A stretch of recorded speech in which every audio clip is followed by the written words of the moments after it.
जिस उपदेश से राम जी को राजकुमार भगवान राम बने, वो उपदेश आप सुन रहे हैं।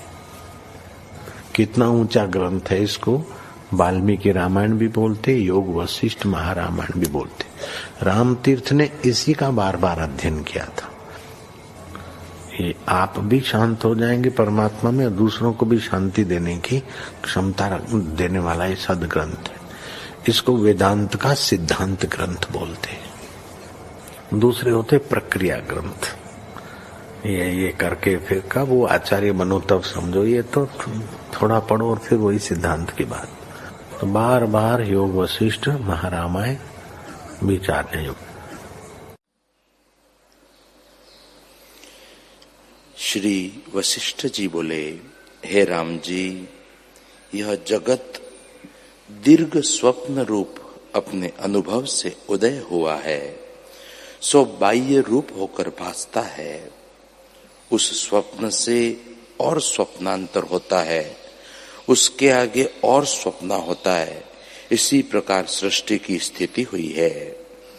जैसे एक बीज से अनेक वृक्ष होते हैं, तैसे ही एक चिद अणु में अनेक सृष्टि स्थित है। जैसे जल में अनेक तरंग भासते हैं, तैसे ही आत्म अनुभव में अनेक जगत भासते हैं और अभिन्न रूप हैं। इससे द्वैत भ्रम को तुम त्याग दो। न कोई देश है, न काल क्रिया है, केवल एक अद्वैत आत्मसत्ता अपने आप में स्थित है। जैसे आकाश में आकाश स्थित है, तैसे ही आत्मसत्ता अपने आप में स्थित है। ब्रह्मा से कीट पर्यंत जो जगत भासता है, सो एक परमात्मा ही अपने आप में किंचन रूप होता है। जैसे एक रस सत्ता ही कहीं फल और सुगंध सहित भासती है और कहीं काष्ठ रूप को प्राप्त होती है, तैसे ही एक परमात्मा सत्ता कहीं चैतन्य और कहीं जड़ रूप होकर दिखाई देती है। जो सर्वगत अविनाशी आत्मा है, वही सबका बीज रूप है और उसी के भीतर सब जगत स्थित है। पर जिसको आत्मा का प्रमाद है, उसको नाना रूप भासता है। जैसे कोई जल में डूबे और फिर निकले, फिर डूबे फिर निकले, और जैसे स्वप्न में और स्वप्न होता है, तैसे ही प्रमाद दोष से, भ्रम से भ्रमांतर नाना प्रकार के जगत जीव देखता है। जगत और आत्मा में कुछ भेद नहीं है, क्योंकि जगत कुछ है ही नहीं, आत्मा ही जगत सा हो भासता है।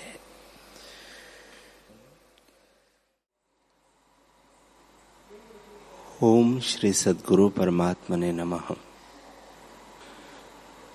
श्री योग वशिष्ठ महारामायण उत्पत्ति प्रकरण सर्ग 38। देवी बोली, हे लीले, मैंने तुझे पापात्मा की मृत्यु कही, अब तू धर्मात्मा की मृत्यु सुन। जो महाधर्मात्मा है, वह जब मृतक होता है तब उसके निमित्त विमान आते हैं, उन पर आरूढ़ करा के उसे स्वर्ग में ले जाते हैं। जिस इष्ट देवता की वासना उसके हृदय में होती है, उसके लोक में उसे ले जाते हैं और उसके कर्मानुसार स्वर्ग सुख भुगताता है। और स्वर्ग सुख जो गंधर्व, विद्याधर, अप्सरा आदि भोग है, उनको भोग के फिर गिरता है और किसी फल में स्थित होता है। जब उस फल को मनुष्य भोजन करता है, तब वीर्य में जाकर स्थित होता है और उस वीर्य से माता के गर्भ में स्थित होता है। वहां से वासना के अनुसार फिर जन्म लेता है। जो भोग की कामना होती है, तो श्रीमान धर्मात्मा के गृह में जन्म लेता है, और जो भोग से निष्काम होता है, तब संत जनों के गृह में जन्म लेता है। अब मध्यम धर्मात्मा की मृत्यु सुनो। हे लीले, जो मध्यम धर्मात्मा मृतक होता है उसको शीघ्र ही चैतन्यता फुराती है और वह स्वर्ग में जाकर अपने पुण्य के अनुसार स्वर्ग भोग के फिर गिरकर किसी फल में स्थित होता है। जब फिर उस फल को कोई पुरुष भोजन करता है तब पिता के वीर्य द्वारा माता के गर्भ में आता है और वासना के अनुसार जन्म लेता है। अल्प धर्मात्मा जब मृतक होता है तब उसको यह फुराता है कि मैं मृतक हुआ हूं, मेरे बांधवों और पुत्रों ने मेरी पिंड क्रिया की है और पितरलोक में चला जाता हूं। वहां वह पितरलोक का अनुभव करता है और वहां के सुख भोग के गिरता है, तब धान्य में स्थित होता है। जब उस धान्य को पुरुष भोजन करता है तब वीर्य रूप होकर स्थित होता है। फिर उस वीर्य द्वारा माता के गर्भ में आ जाता है और वासना के अनुसार जन्म लेता है। हे लीले, जब पापी मृतक होता है तब उसको महाक्रूर मार्ग भासता है और उस मार्ग पर चलता है जिसमें चरणों में कंटक चुभते हैं, शीश पर सूर्य तपता है और धूप से शरीर कष्टवान होता है। जो पुण्यवान होता है उसको सुंदर छाया का अनुभव होता है और बावली और सुंदर स्थानों के मार्ग से यमदूत उसको धर्मराज के पास ले जाते हैं। धर्मराज चित्रगुप्त से पूछते हैं कि चित्रगुप्त, पुण्यवानों के पुण्य और पापियों के पाप प्रकट करते हैं और वह कर्मों के अनुसार स्वर्ग और नरक को भुगताता है, फिर वहां से गिर के धान्य अथवा किसी फल में आन स्थित होता है। जब उस अन्न को पुरुष भोजन करता है तब वह स्वप्न वासना को लेकर वीर्य में आन स्थित होता है। जब पुरुष का स्त्री के साथ संयोग होता है तब वीर्य द्वारा माता के गर्भ में आता है। वहां भी अपने कर्मों के अनुसार माता के गर्भ को प्राप्त होता है और उस माता के गर्भ में इसको अनेक जन्मों का स्मरण होता है। फिर बाहर निकल के महामूढ़ बाल अवस्था धारण करता है, तब उसे पिछली स्मृति विस्मरण हो जाती है और परमार्थ की कुछ सुध नहीं होती, केवल क्रीड़ा में मग्न होता है। उसमें आगे यौवन अवस्था आती है तो काम आदि विकारों से अंधा हो जाता है और कुछ विचार नहीं रहता। फिर वृद्धावस्था आती है तो शरीर महाकृश हो जाता है, बहुत रोग उपजते हैं और शरीर कुरूप हो जाता है। जैसे कमलों पर बर्फ पड़ती है तो कुम्हिला जाते हैं, वैसे वृद्धावस्था में शरीर कुम्हिला जाता है और सब शक्ति घटकर तृष्णा बढ़ती जाती है। फिर कष्टवान होकर मृतक होता है, तब वासना के अनुसार स्वर्ग नरक के भोगों को प्राप्त होता है। इस प्रकार संसार चक्र में वासना के अनुसार घटी यंत्र की नहीं भ्रमता है, स्थिर कदाचित नहीं होता। हे लीले, इस प्रकार जीव आत्मपद के प्रमाद से जन्म मरण को पाता है और फिर माता के गर्भ में आके बाल, यौवन, वृद्ध और मृतक अवस्था को प्राप्त होता है। फिर वासना के अनुसार परलोक देखता है और जागृत को स्वप्ने किनाई भ्रम से फिर देखता है। जैसे स्वप्न से स्वप्नांतर देखता है वैसे ही अपनी कल्पना से जगत भ्रम फुरता है। स्वरूप में किसी को कुछ भ्रम नहीं, आकाश रूप आकाश में स्थित है, भ्रम से विकार भासते हैं। लीला ने पूछा, हे देवी, पर ब्रह्म में यह जगत भ्रम से कैसे हुआ है? मेरे बोध की दृढ़ता के निमित्त कहो। देवी बोली, हे लीले, सब आत्मरूप है। पहाड़, वृक्ष, पृथ्वी, आकाश आदि स्थावर जंगम जो कुछ जगत है वह सब परमार्थ घन है और परमार्थ सत्ता ही सर्वात्मा है। हे लीले, उस सत्ता संवित आकाश में जब संवेदन आभास फुरता है तब जगत ब्रह्म भासता है। आदि संवेदन जो संवित मात्र में हुआ है सो ब्रह्मरूप होकर स्थित हुआ है, और जैसे वह चेतता गया उसी प्रकार स्थावर जंगम जगत होकर स्थित हुआ है। हे लीले, शरीर के भीतर नाड़ी है, नाड़ी में छिद्र है और उन छिद्रों में स्पंद रूप होकर प्राण विचरता है। उसको जीव कहते हैं। जब वह जीव निकल जाता है तब शरीर मृतक होता है। हे लीले, जैसे जैसे आदि संवित मात्र में संवेदन फुरा है वैसे ही वैसे अब स्थित है। जब उसने चेता कि मैं जड़ हूं तब वह जड़ रूप पृथ्वी, अप, तेज, वायु, आकाश, पर्वत, वृक्ष आदि स्थित हुआ, और जब चेतन की भावना की तब चेतन रूप होकर स्थित हुआ।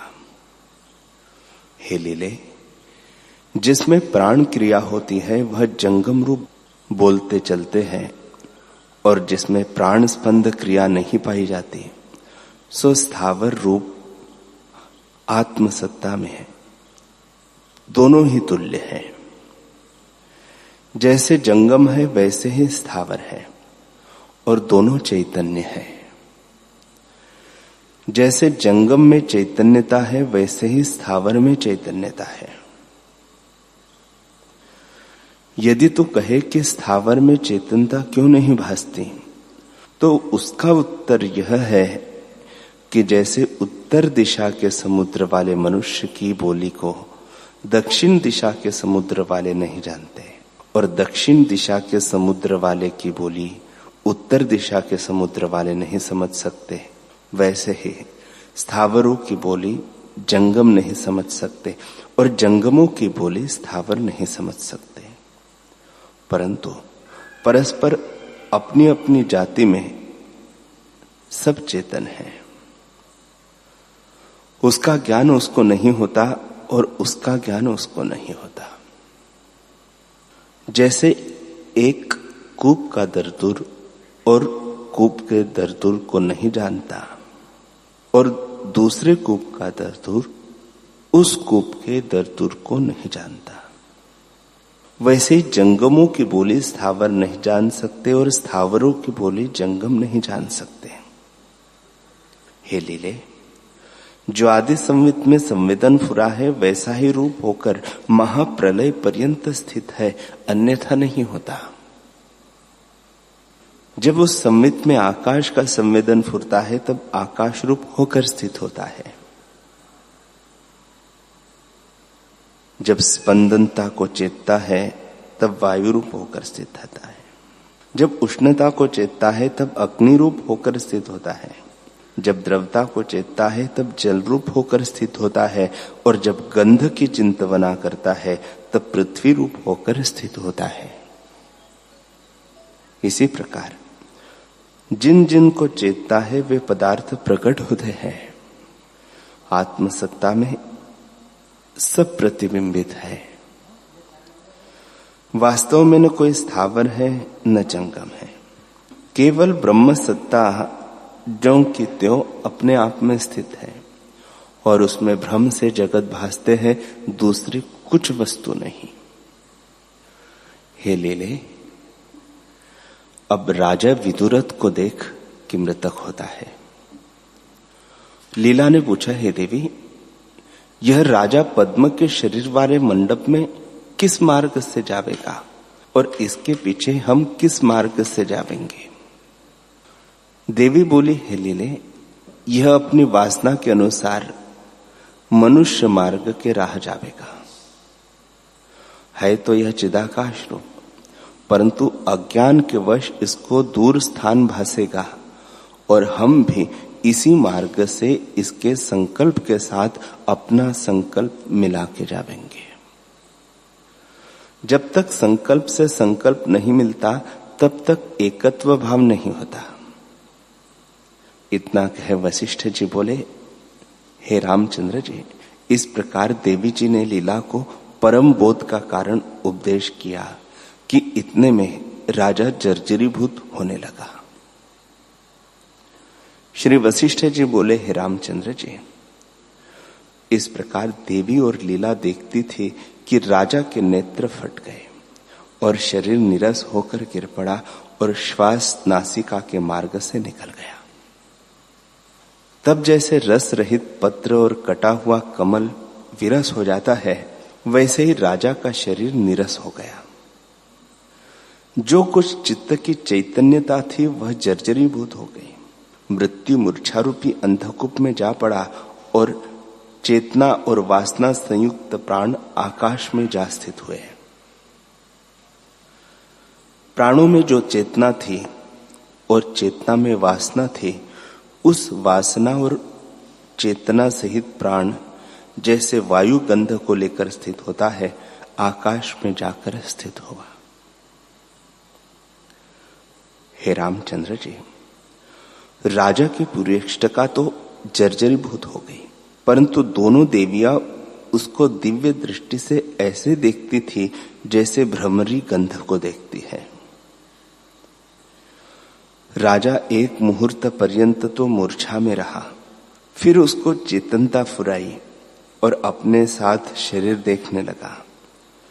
उसने जाना कि मेरे बांधवों ने मेरी पिंड क्रिया की है, उसको मेरा शरीर भया है और धर्मराज के स्थान को मुझे दूत ले चले हैं। हे रामचंद्र जी, इस प्रकार अनुभव करता वह धर्मराज के स्थान को चला और उसके पीछे देवी जैसे वायु के पीछे गंध चली जाती है, चली। जैसे गंध के पीछे भ्रमरी जाती है, वैसे ही राजा विदुरथ धर्मराज के पास पहुंच गया। धर्मराज ने चित्रगुप्त से कहा कि इसके कर्म विचार के कहो। चित्रगुप्त ने कहा, हे भगवान, इसने कोई अपकर्म नहीं किया, बल्कि बड़े बड़े पुण्य किए हैं और भगवती सरस्वती का इसको वर है। इसका शव फूलों से ढका हुआ है, उस शरीर में यह भगवती के वर से जाकर प्रवेश करेगा। इससे अब कुछ कहना पूछना नहीं, यह तो देवी जी के वर से बंधा है। हे रामचंद्र जी, ऐसे कहकर यमराज ने राजा को अपने स्थान से चला दिया। तब राजा आगे चले और उसके पीछे दोनों देवियां चली। राजा को यह देवियां देखती थी, पर राजा इनको न देख सकता था। तब तीनों उस ब्रह्मांड को लांघ के, जिसका राज्य विदुरथ ने किया था, दूसरे ब्रह्मांड में आए और उसको भी लांघ के पद्म राजा के देश में आकर उसके मंदिर में, जहां फूलों से ढका शव था, आए। जैसे मेघ से वायु आन मिलता है, वैसे ही एक क्षण में देवियां आन मिली। राम जी ने पूछा, हे भगवान, वह राजा तो मृतक हुआ था, मृतक होकर उसने उस मार्ग को कैसे पहचाना? श्री वशिष्ठ जी बोले, हे रामचंद्र जी, वह विदुरथ जो मृतक हुआ था, उसकी वासना नष्ट नहीं हुई थी। अपनी उस वासना से यह अपने स्थान को प्राप्त हुआ। हे रामचंद्र जी, चिद अणु जीव के उदर में भ्रांति मात्र जगत है। जैसे वट के बीज में अनंत वट वृक्ष होते हैं, वैसे ही चिद अणु में अनंत जगत है। जो अपने भीतर स्थित है, उसको क्यों न देखे? जैसे जीव अपने जीवत्व का अंकुर देखता है, वैसे ही स्वाभाविक चिद अणु त्रिलोकी को देखता है। जैसे कोई पुरुष किसी स्थान में धन दबा रखे और आप दूर देश में जावे तो धन को वासना से देखता है, वैसे ही वासना की दृढ़ता से विदुरथ ने देखा। और जैसे कोई जीव स्वप्न भ्रम से किसी बड़े धनवान के गृह में जाकर उपजता है और भ्रम के शांत होने पर उसका अभाव देखता है, वैसे ही उसको अनुभव हुआ। श्री राम जी ने पूछा, हे भगवान, जिसकी वासना पिंडदान क्रिया की नहीं होती, वह मृतक होने पर अपने साथ कैसे देह को देखता है? श्री वशिष्ठ जी बोले, हे रामचंद्र जी, पुरुष जो माता पिता के पिंड करता है उसकी वासना हृदय में होती है और वही फल रूप होकर भासित होता है कि मेरा शरीर है। मेरे पीछे मेरे बांधवों ने पिंडदान किया है, उससे मेरा शरीर हुआ है। हे रामचंद्र जी, सदेह हो अथवा विदेह, अपनी वासना ही के अनुसार अनुभव होता है, भावना से भिन्न अनुभव नहीं होता। चित्तमय पुरुष है, चित्त में जो पिंड की वासना दृढ़ होती है तो आपको पिंडवान ही जानता है और भावना के वश से असत भी सत हो जाता है। इससे पदार्थों का कारण भावना ही है। कारण बिना कार्य का उदय नहीं होता। महाप्रलय पर्यंत कारण बिना कार्य होता नहीं देखा और ना ही सुना भी है। इससे कहा है कि जैसी वासना होती है वैसा ही अनुभव होता है।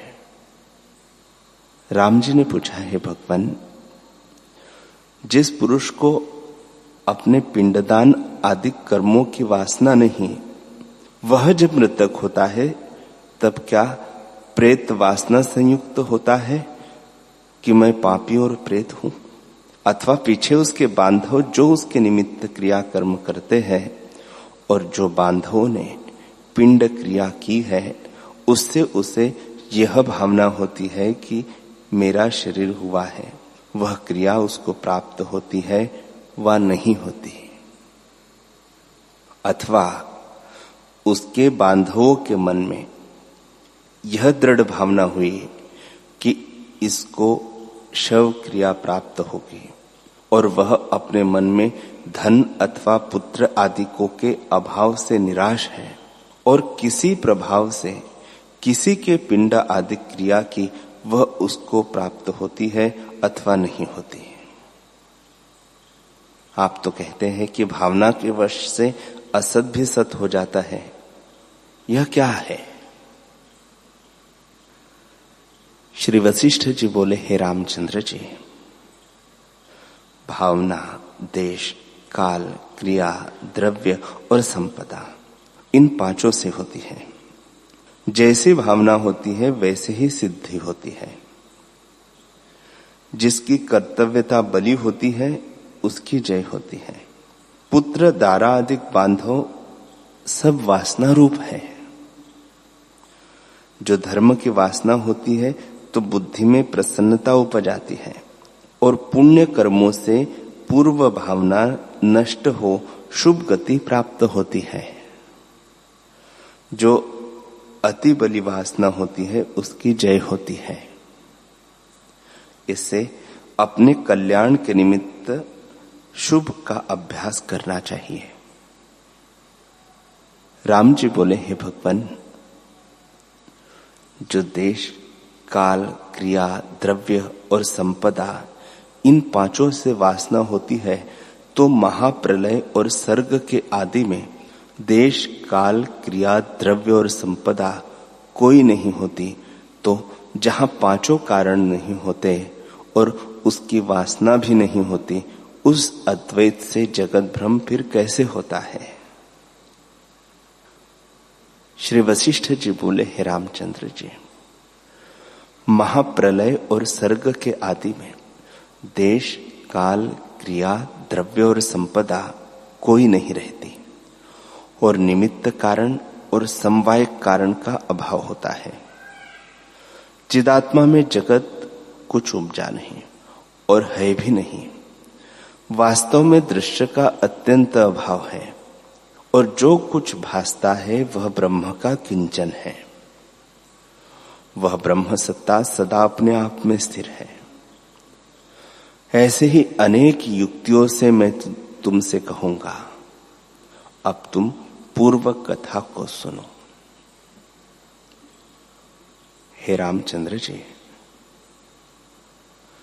जब वे दोनों देवियां उस मंदिर में पहुंची तो क्या देखा कि फूलों से सुंदर शीतल स्थान बने हुए हैं। जैसे वसंत ऋतु में वन भूमिका होती है और प्रातः काल का समय है, सुवर्ण के मंगल रूपी कुंभ जल से भरे रखे हैं, दीपों की प्रभा मिट गई है, किवाड़ चढ़े हैं, मंदिरों में सोए हुए मनुष्यों के श्वास आते जाते हैं और महासुंदर झरोखे हैं। ऐसे बने हुए स्थान शोभा देते हैं जैसे संपूर्ण कला से चंद्रमा शोभता है और जैसे इंद्र के स्थान सुंदर है। जिस सुंदर कमल से ब्रह्मा जी उपजे हैं वैसे ही वे कमल सुंदर है। श्री वशिष्ठ जी बोले, हे रामचंद्र जी, तब दोनों देवियों ने उस शव के पास विदुरथ की लीला को देखा। वह उसकी मृत्यु से पहले वहां पहुंची और पूर्व के से ही वस्त्र भूषण पहरे हुए, पूर्व का सा आचार किए, पूर्व के से सुंदर है और पूर्व का सा ही उसका शरीर है एवं उसका सुंदर मुख चंद्रमा किनाई प्रकाशता है और महासुंदर फूलों की भूमि पर वह बैठी है। निदान लक्ष्मी के समान लीला और विष्णु के समान राजा को देख, पर जैसे दिन के समय चंद्रमा की प्रभा मध्यम होती है वैसे ही उन्होंने लीला को कुछ चिंता सहित राजा की बाईं ओर एक हाथ चिबुक पर रखे और दूसरे हाथ से राजा को चमर करती हुए देखा। पूर्व लीला ने इसको न देखा क्योंकि ये दोनों प्रबुद्ध आत्मा और सत्संकल्प थी और वह लीला इसके समान प्रबुद्ध न थी। राम जी ने पूछा, हे भगवान, उस मंडप में पूर्व लीला जो देह को स्थापन कर और ध्यान में विदुरथ की सृष्टि देखने को सरस्वती के साथ गई थी, उस देह का अपने आपने कुछ वर्णन न किया कि उसकी क्या दशा हुई और कहाँ गई। तब वशिष्ठ जी बोले, हे रामचंद्र जी, लीला कहाँ थी? लीला का शरीर कहाँ था और उसकी सत्ता कहाँ थी? वह तो अरुंधति के मन में लीला के शरीर की भ्रांति प्रतिभा हुई थी। जैसे मरुस्थल में जल की प्रतिभा होती है वैसे ही लीला के शरीर की प्रतिभा उसे हुई थी। हे रामचंद्र जी, यह आदि भौतिक अज्ञान से भासता है और बोध से निवृत्त हो जाता है। जब उस लीला को बोध में परिणाम हुआ तब उसका आदि भौतिक शरीर निवृत्त हो गया। जैसे सूर्य के तेज से बर्फ का पुतला गल जाता है और अंतवाहकता उदय हुई। हे रामचंद्र जी, जो कुछ जगत है वह सब आकाश रूप है। जैसे रस्सी में सर्प भ्रम से भासता है वैसे ही अंतवाहकता में आदि भौतिकता भ्रम से भासती है। आदि शरीर अंतवाहक है अर्थात संकल्प मात्र है। उसमें दृढ़ भावना हो गई, उससे पृथ्वी आदि तत्वों का शरीर भासने लगा। वास्तव में न कोई भूत आदि तत्व है और न कोई तत्वों का शरीर है। उसका शव शशे के श्रृंग किनाई असत है। हे रामचंद्र जी, आत्मा में अज्ञान से आदि भौतिक भासे हैं। जब आत्मा का बोध होता है तब आदि भौतिक नष्ट हो जाते हैं। जैसे किसी पुरुष ने स्वप्न में आपको हरिण देखा और जब जाग उठा तब हरिण का शरीर दृष्टि नहीं आया, तैसे ही अज्ञान से आधि भौतिकता दृष्टि आई है और आत्मबोध हुए आधि भौतिकता दृष्टि नहीं आती। जब सत्य का ज्ञान उदय होता है तब असत का ज्ञान लीन हो जाता है। जैसे रस्सी के अज्ञान से सर्प भासता है और रस्सी के ज्ञान से सर्प का ज्ञान लीन हो जाता है, तैसे ही संपूर्ण जगत मन से उदय हुआ है और अज्ञान से आधि भौतिकता को प्राप्त हुआ है। जैसे स्वप्न में जगत आधि भौतिक हो भासता है और जागे से स्वप्न शरीर नहीं भासता, तैसे ही आत्मज्ञान से आधि भौतिकता निवृत्त हो जाती है और अंतवाहक शरीर भासता है। राम जी बोले, हे भगवान, योगीश्वर जो अंतवाहक शरीर से ब्रह्मलोक पर्यंत आते जाते हैं, उनके शरीर कैसे भासते हैं? श्री वशिष्ठ जी बोले, हे रामचंद्र जी, अंतवाहक शरीर ऐसे है जैसे कोई पुरुष स्वप्न में हो, उसको पूर्व के जागृत शरीर का स्मरण हो, तब स्वप्न शरीर दृष्टि भी आता है पर उसको आकाश रूप जानता है। तैसे ही आधि भौतिकता बोध से नष्ट हो जाती है। जैसे शरद काल का मेघ देखने मात्र होता है, तैसे ही ज्ञानवान योगीश्वरों का शरीर देखने मात्र होता है और अदृश्य रूप है। और को शरीर भासता है पर उसको आकाश रूप ही भासता है। हे रामचंद्र जी, यह देहादिक आत्मा में भ्रांति से दृष्टि आते हैं, आत्मज्ञान से निवृत्त हो जाते हैं। जैसे रस्सी के अज्ञान से सर्प भासता है, जब रस्सी का सम्यक ज्ञान होता है तब सर्प भाव उसका नहीं रहता, तैसे ही तत्वबोध होने से देह कहाँ हो और देह की सत्ता कहाँ रहे, दोनों का अभाव हो जाता है। केवल अद्वैत ब्रह्म सत्ता ही भासित होती है।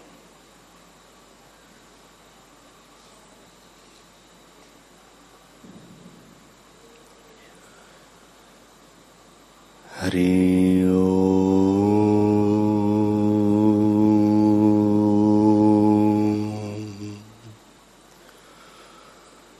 हरि ओम।